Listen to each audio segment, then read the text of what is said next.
அருள்மிகு சித்தர் வேர்க்கடலை சுவாமிகள் ஜீவசமாதி திருக்கோயில் மகா குரு பூஜை விழா சென்னை திருவிகா நகரில் ஐயாவு தெருவில் அமைந்துள்ள சுவாமிகளின் ஜீவசமாதி திருக்கோயிலில் 89வது வருடம் மகா குரு பூஜை விழா வெகு விமர்சையாக நடைபெற்றது.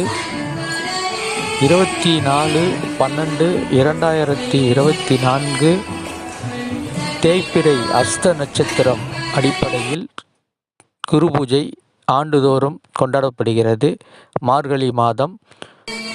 இந்த ஜீவ திருக்கோயிலுக்கு அனைவரும் வந்து சுவாமிகளின் திருவடியை வணங்கி இன்பம் பெற அழைக்கின்றோம். ஓம் நமச்சிவாய.